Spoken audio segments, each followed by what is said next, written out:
VAR, video assistant referees, were introduced in England in the 1920 season, and since then has caused nothing but controversy pretty much every single week, spoiling the love of celebrating a goal, celebrating a late winner, late equaliser, feeling that you can't celebrate a goal at times, which really does ruin the enjoyment of football. We go to football not to see the team win necessarily, but also to enjoy ourselves, and if you're going to not be able to celebrate a goal, especially late on, that really takes away the enjoyment. VAR is meant to avoid clear and obvious mistakes happening in football.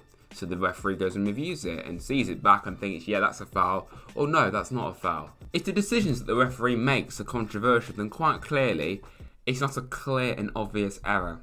If someone comes up and stamps you on the foot, it's obviously a foul, you shouldn't do that, that's definitely a penalty or a free kick. Yet the referee so often misses that. And if it's just a very, very, soft, I've literally not even touched my finger, that's a foul. That's a bit too violent, actually. There. I'm doing this video purely in spite of Nottingham Forest versus Brentford, in which it was an absolute farce, because in the Championship I did a video last season about all of the terrible decisions that the referee made against us normally.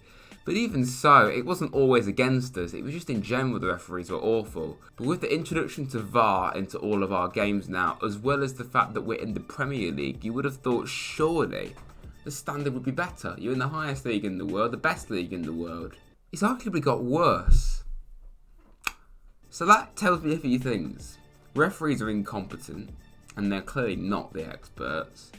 And video system refereeing doesn't work. There's lots of questions that spring to mind about VAR. One, why does it take so long for decisions to be made and you're sitting and waiting around for 5 minutes, literally at times, if it is a foul or it's not a foul, when normally it's quite obvious what the outcome should be. Why is it so inconsistent? For instance, in the Forest match, I'm not saying that there should have been 4 penalties in that game. I don't even think Forest should have necessarily had 4 penalties against Brentford. 3, actually.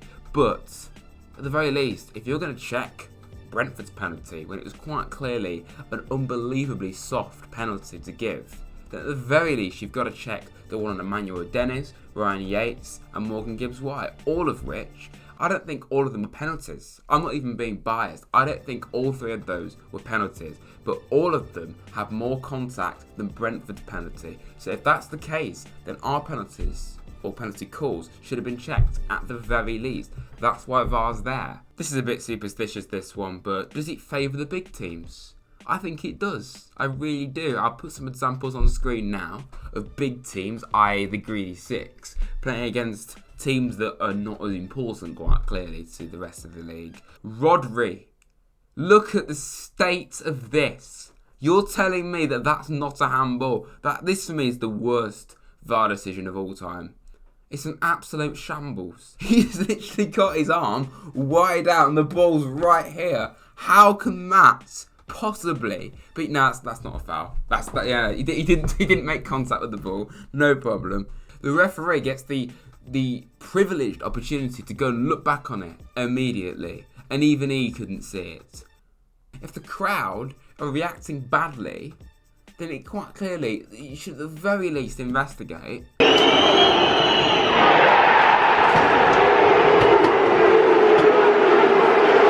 1-1.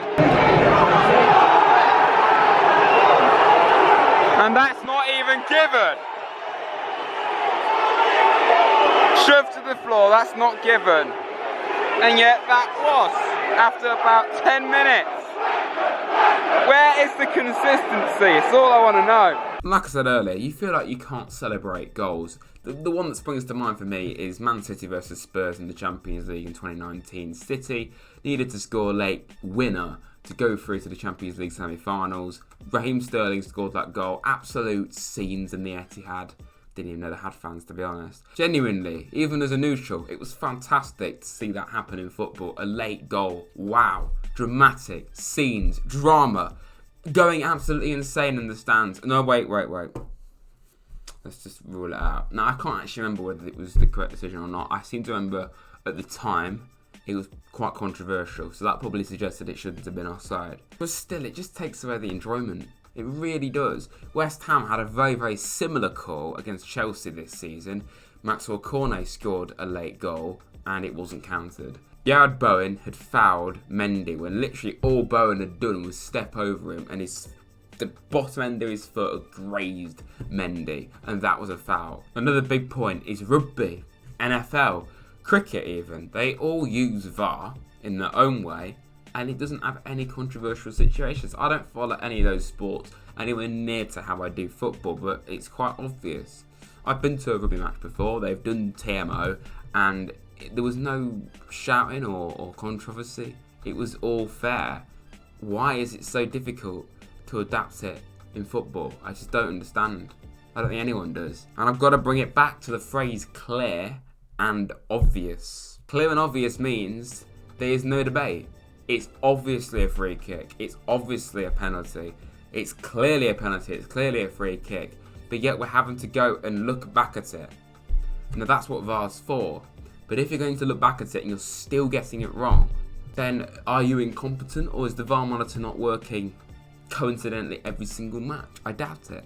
This video doesn't solve anything. It's still going to be a shambles VAR for the foreseeable at the very least. But I just was so frustrated after that Brentford game. Forest didn't play unbelievably well. We didn't play very well in the second half, and that was on us that we let the VAR controversy get to us quite clearly. But we could have, regardless of how we played, we could have won that game 100%. We had 3 penalty calls that were all worse than the Brentford penalty call. So we should have scored at least 1 penalty in that game. So that late equaliser for us should have been a late winner. It really should.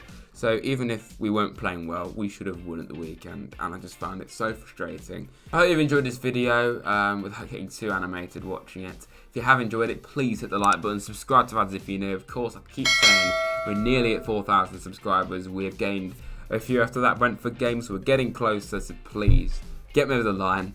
Then I can stop saying it, and then I'll move on to 5,000, which would be obviously incredible as well. So yeah, do that for me please, I'd really appreciate it. I'll see you very soon everyone.